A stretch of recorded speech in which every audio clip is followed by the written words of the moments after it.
সাংবাদিকতা বিষয়ক আলোচনা সভা ও মিডিয়া প্রতিষ্ঠানসমূহের বর্ষপূর্তি উদযাপন উপলক্ষে আয়োজিত অনুষ্ঠানে সম্মানিত সভাপতি জনাব দেওয়ান তৈমুর ইয়ার চৌধুরী, প্রধান অতিথি জনাব রকিবুল আক্তার, পুলিশ সুপার ইব্রাহিম ময়মনসিংহ।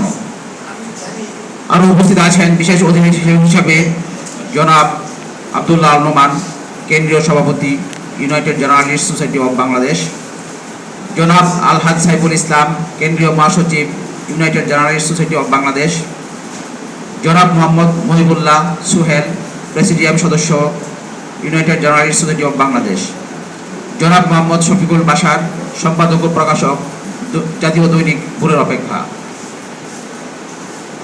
শুরুতে আমি শ্রদ্ধা নিবেদন করছি 1971 সালের মুক্তিযুদ্ধের শহীদদের, যাদের রক্তের বিনিময়ে আমরা স্বাধীনতা পেয়েছি। সেই সাথে আমরা আরও স্মরণ করছি 2024 সালের শহীদদের, যারা রক্ত দিয়ে আমাদেরকে নতুন একটা অধ্যায়ের সূচনা করেছেন, সেই জুলাই বিপ্লবের শহীদদের। শুধু ভিন্ন, সাংবাদিকতা একটি মহান পেশা। এই পেশায় যারা যুক্ত হন তারাই গণমাধ্যম কর্মী বা সাংবাদিক। আমরা যদি নিউজকে বিশ্লেষণ করি, আমরা পাই নর্থ, ইস্ট, ওয়েস্ট, সাউথ, অর্থাৎ পূর্ব, পশ্চিম, উত্তর, দক্ষিণে যা ঘটছে তাই আমাদের নিউজ আকারে আসে। প্রেস কাউন্সিল বিধি অনুযায়ী যিনি সংবাদ সংগ্রহ করেন এবং সংবাদ গণমাধ্যমে প্রেরণ করেন তিনি হচ্ছেন সাংবাদিক। বিভিন্ন ধরনের গণযোগাযোগ মাধ্যম রয়েছে, যেমন print media, electronic media, social media ইত্যাদি। আমাদের যে আজকের মিডিয়া প্রতিষ্ঠান, এগুলো হচ্ছে United Journalist Society of Bangladesh, Agnishikha television, pressnews.com, দৈনিক ভোরের অপেক্ষা, উন্মোচন টেলিভিশন, দৈনিক অভিযোগ বার্তা।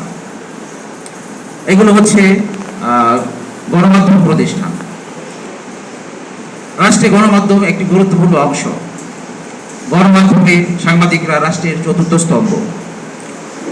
আমাদের স্বাধীনতা যুদ্ধের সময় যেসব সাংবাদিক অবদান রেখেছিলেন, বিশেষ করে আমি অবদান স্মরণ করব জনাব সাইমন রিং। উনি একজন ব্রিটিশ সাংবাদিক ছিলেন, যিনি পাকিস্তানি বর্বরতার খবর বিশ্বের গণমাধ্যমে তুলে ধরেছিলেন। গণমাধ্যম একটি স্বাধীন প্রতিষ্ঠান। বাংলাদেশের সংবিধানে স্বাধীনভাবে মত প্রকাশের স্বাধীনতার কথা বলা হয়েছে। গণমাধ্যম বস্তুনিষ্ঠ সংবাদ প্রকাশ এবং আমাদের একান্ত কাম্য, এবং সুস্থ সাংবাদিকতার একটি ধারণা আমরা কামনা করি। মহামান্য হাইকোর্টের নির্দেশনা অনুসারে একজন সাংবাদিক তথ্য সংগ্রহের জন্য যে কোনো স্থানে যে কোনো সময় প্রবেশ করতে পারেন। একজন সাংবাদিক তথ্য অধিকার আইন অনুযায়ী যে কোনো ব্যক্তি বা প্রতিষ্ঠান থেকে তথ্য সংগ্রহ করতে পারেন। আমাদের সর্বক্ষেত্রে আইনের সঠিক নির্দেশনা এবং প্রয়োগকে মেনে চলতে হবে।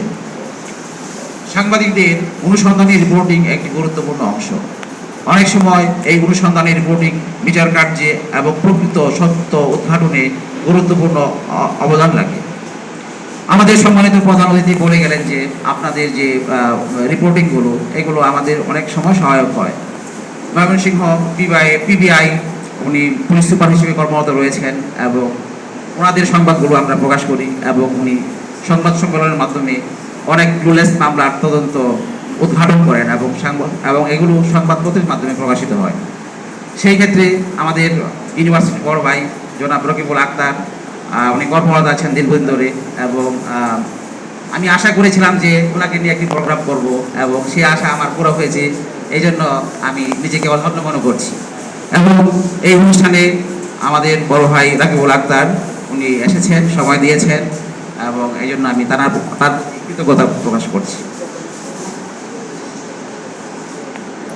আবার আমরা যে digital record, video audio record, যখন এগুলো সাক্ষ্য আইনের অন্তর্ভুক্ত হয়েছে, প্রিন্ট মিডিয়া ও ইলেকট্রনিক মিডিয়ার তথ্যগুলো মামলার প্রাথমিক সাক্ষ্য হিসেবে ব্যবহৃত হয়।